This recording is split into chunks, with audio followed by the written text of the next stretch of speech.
Hello everyone, welcome back to my channel. और आज मैं बात करने वाली हूँ एक ऐसी समस्या के बारे में जो कि हर न्यू मदर को फेस करनी पड़ती है ब्रेस्ट फीडिंग को लेकर। और जिनका फर्स्ट बेबी होता है उनको तो बहुत ज़्यादा इससे जूझना पड़ता है। मेरा भी फर्स्ट बेबी था, तब मुझे क्या दिक्कत हुई, आइए इसके बारे में बात करते हैं। और प्लीज़ मेरा वीडियो एंड तक देखिए अच्छे से समझने के लिए चीज़ों को। तो चलिए वीडियो स्टार्ट करते हैं।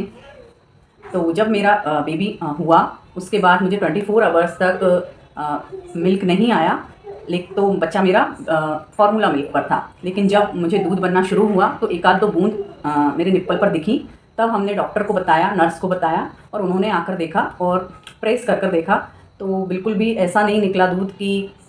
मैंने अपनी फैमिली में दूसरे किसी को देख रखा था कि जब उनका बेबी हुआ था और प्रेस करते थे तो एकदम फव्वारा जैसा चलता था, लेकिन मुझे एक या दो बूंद ही निकल रही थी।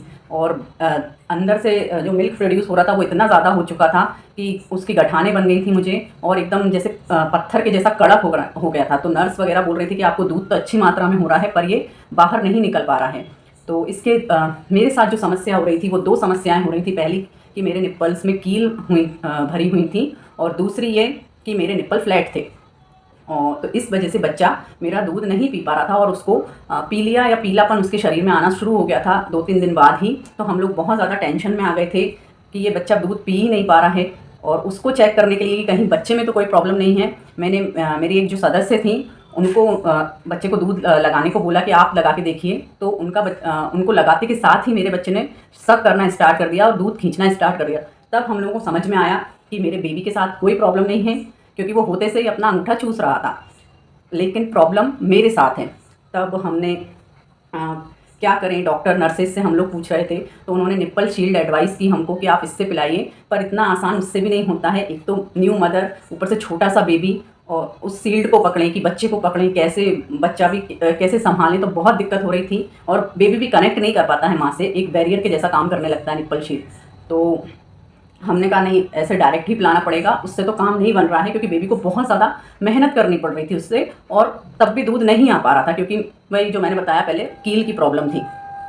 तो फिर बहुत ज़्यादा दिक्कत में हमको लगा, तो मेरे घर से मेरी मौसी जी को मैंने बुलाया, क्योंकि वो एक एक्सपीरियंस्ड महिला हैं इस मामले में, क्योंकि उन्होंने बहुत सारी डिलीवरीज देखी हैं अपने घर में। तब वो आई और उन्होंने हमारी बहुत मदद की। और इसके लिए अभी तो कुछ ऐसा नहीं हो पा रहा था, सिर्फ हम लोग गर्म पानी डालते थे, जो मुझे गठाने हो गई थी उसकी सिकाई करने के लिए सिर्फ हम लोग उसकी सिकाई करते थे और उसको वापस से दूध पिलाते थे बच्चे को। और जो निप्पल था वो फ्लैट होने की वजह से हम लोगों को ऐसी जो उंगली और अंगूठे की मदद से एक शेप बनाकर बच्चे को देना पड़ता था, और बहुत मुश्किल से उस बेबी को समझ में आता था कि ये एक ऐसी चीज़ मुझे मुंह में डाली जा रही है जिसको पकड़ के खींचना है मुझे।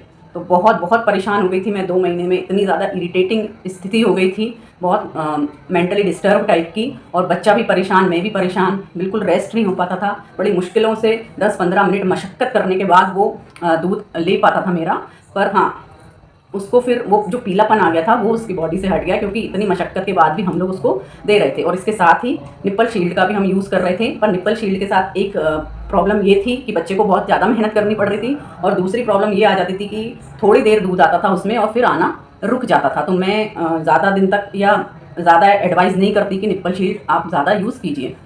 इसके अलावा हम क्या कर सकते हैं, कील या फ्लैट निप्पल के लिए अगर आफ्टर डिलीवरी बात करें तो किसी ने पहले से ध्यान नहीं दिया है उस चीज़ पर, तो आप इसके लिए या तो पहला उपाय यही है कि निप्पल शील्ड का यूज़ कीजिए, जो कि बहुत ज़्यादा कारगर नहीं है। दूसरा उपाय है कि जो ब्रेस्ट पंप आते हैं उसकी हेल्प से आप अपना दूध निकालिए, और कटोरी चम्मच के थ्रू उसको दे सकती हैं या बॉटल के थ्रू दे सकती हैं। और एक हैंड जो पंप करके आता है जिसमें पीछे बॉल लगी रहती है, उसकी मदद से आप दूध को निकालिए, तो वो भी आपके निप्पल्स को जो फ्लैट हैं या इन्वर्टेड निप्पल हैं उसको बाहर निकालने में मदद करेगा। तीसरी चीज़ होती है कि जो सीरिंज आती है इंजेक्शन वाली, आप उसका यूज़ कर सकती हैं। उसको एक साइड से कट करके उसे आप अपने निप्पल पर लगाइए, और जब भी बेबी को आपको ब्रेस्ट फीड करवाना है उस टाइम उसको लगा कर रखिए, और थोड़ा खींचिए उसको लगाने के बाद, और 1 से 2 मिनट तक ऐसे ही रखिए, जिससे कि आपका निप्पल बाहर आएगा और आप तुरंत ही बेबी को उसमें फीड कराना पड़ेगा। अगर आप सोचें कि थोड़ी देर हम रुक के करवा देंगे तो वो वापस से आपकी स्थिति वैसे ही पहुंच जाएगी। तो ये कुछ उपाय हैं जो आफ्टर डिलीवरी आप कर सकती हैं।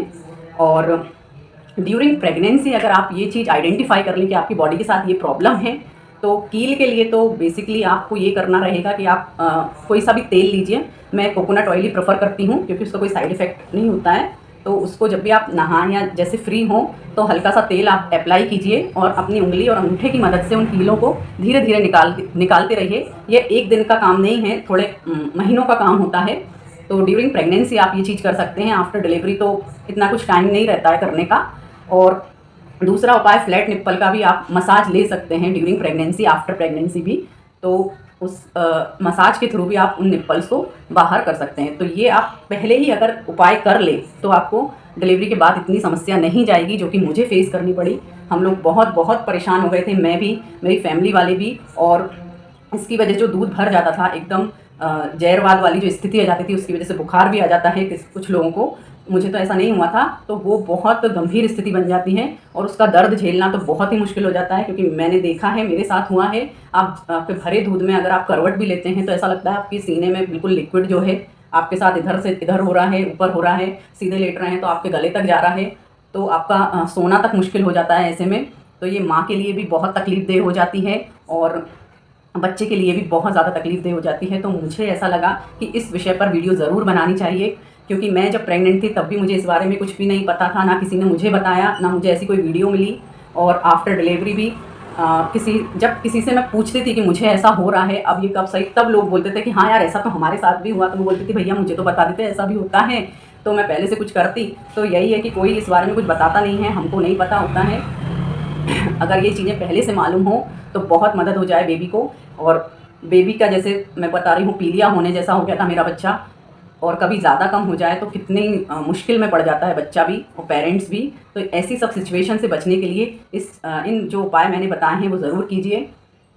और आप इसके लिए जो हैंड पंप जो आता है ब्रेस्ट को मिल्क पंप करने के लिए, उसका यूज़ आप ड्यूरिंग प्रेगनेंसी भी कर सकते हैं अपने निप्पलों को उभारने के लिए।